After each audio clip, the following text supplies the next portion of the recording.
નમસ્કાર મિત્રો, ફરી સ્વાગત છે તમારું એક નવા વિડીયોની અંદર. વિડીયોમાં આવતા તમામ નામ, પાત્ર અને ઘટના ફક્ત કાલ્પનિક છે. તેનો કોઈ પણ વ્યક્તિ, જાતિ કે ધર્મ સાથે સંબંધ નથી. આ વિડીયો ફક્ત તમારા મનોરંજન માટે બનાવવામાં આવેલો છે. તો ચાલો વિડીયોની શરૂઆત કરીએ. મિત્રો, આજે મારા લગ્નની પહેલી રાત હતી. ઘરમાં ચારે બાજુ દીવડા ઝગમગી રહ્યા હતા. મહેમાનો પણ આમથી તેમ દોડી રહ્યા હતા. પણ અચાનક એક એવા ખબર આવ્યા કે બધાના શ્વાસ અટકી ગયા. કોઈએ દોડતા દોડતા આવીને કહ્યું કે તમારી દુલ્હન ઘરેથી ભાગી ગઈ છે. તેની વાત સાંભળતી મારી દુનિયા તૂટી પડી. મેં સપનામાં પણ નહોતું વિચાર્યું કે મારી દુલ્હન, મારી મંગેતર લગ્નના દિવસે મને આ રીતે છોડી દેશે. મારી માની આંખોમાં ગુસ્સો અને આંસુ હતા. મારા પપ્પા કંઈ બોલી શકતા નહોતા. સુહાનીના પરિવાર માટે તો માથું ઊંચું કરવાનું પણ મુશ્કેલ બની ગયું હતું. મારી માં જૂના વિચારોની હતી. તે હંમેશા કહેતી કે જો આવું થશે તો લોકો શું કહેશે, અને એ જ સમયે તેણે કઠોર નિર્ણય લીધો. તેણે કહ્યું, જો જાન વહુને લીધા વગર પાછી જશે તો આખું ગામ અમારી ઉપર મજાક કરશે. એટલે જ્યારે મારા દીકરાના લગ્ન તેની નાની બહેન તારા સાથે કરવા પડશે. તારા અચાનક આ બધું સાંભળીને ગભરાઈ ગઈ. તે રડવા લાગી, પણ પરિવારના દબાણ સામે કોઈ કાંઈ કરી શકતું નહોતું. જાન ત્યાં જ ઊભી હતી. લોકો શું થાય છે તેની રાહ જોઈ રહ્યા હતા. અને મજબૂરીમાં ધારા તૈયાર થઈ ગઈ અને લગ્ન મંડપમાં આવીને બેસી ગઈ. લગ્ન સાવ સાદગીથી થયા. ન ઢોલ વાગ્યા, ના નૃત્ય થયું. બસ એક શાંતિ અને અજીબ સ્થિતિ હતી. મને અંદરથી બધું ખાલી ખાલી લાગતું હતું, કારણ કે મારા સપનાની દુકાન કોઈ બીજા સાથે ચાલી ગઈ હતી. પણ મારા મન વિરુદ્ધ લગ્ન કરી રહી હતી. મને મનમાં થયું કે રૂમમાં જઈને આ સંબંધને તોડી નાખું. પણ પછી એવું બન્યું. મિત્રો, જાન પરણીને ઘરે આવી ગઈ અને હું મારા રૂમમાં બેઠો હતો. અને હું વિચારી રહ્યો હતો કે હું શું કરીશ. મેં મનમાં નક્કી કર્યું કે હું આ સંબંધને તોડી નાખીશ.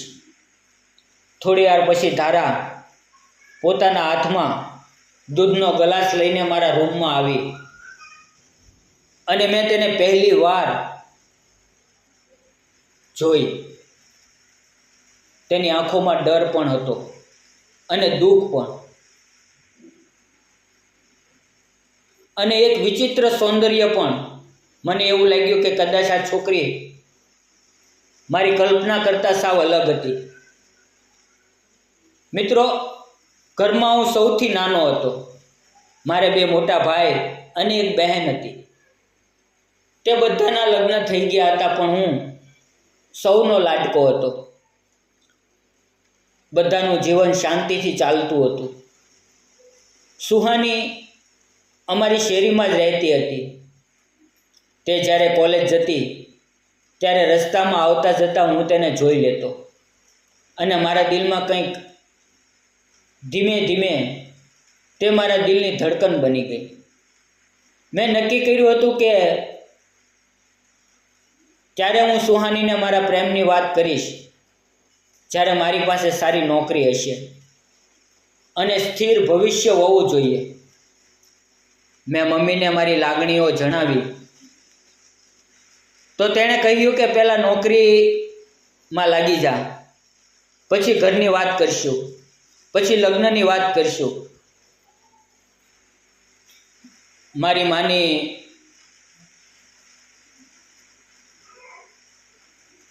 વાત હું માની શક્યો નહીં. પછી હું તનતોડ મહેનત કરતો રહ્યો, પણ મારી કિસ્મત એક અલગ યોજના બનાવી રહી હતી.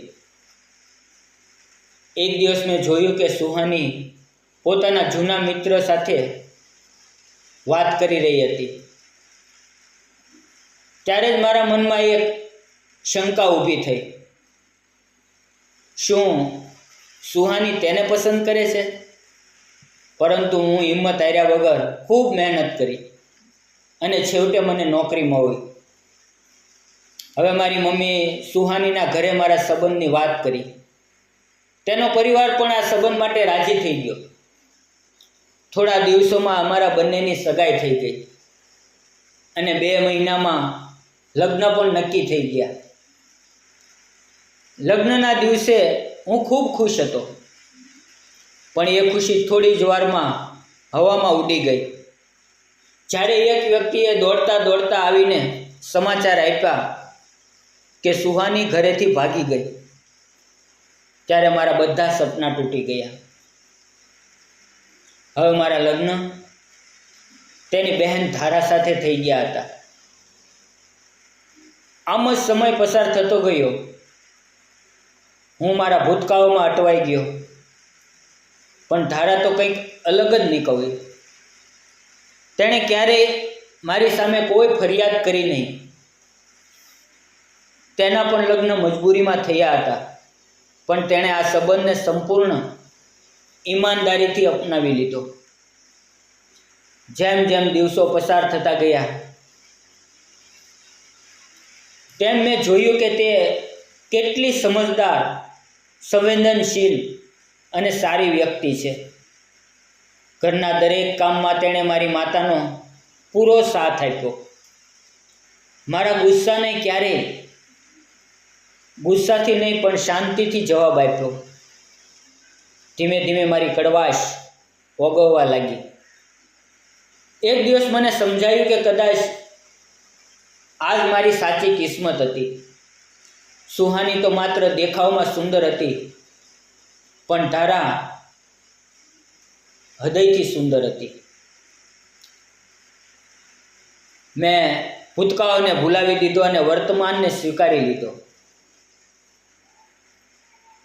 ધારામાં મારી સાચી જીવનસાથી અને સમજદાર અને સહનશીલ પત્ની હતી.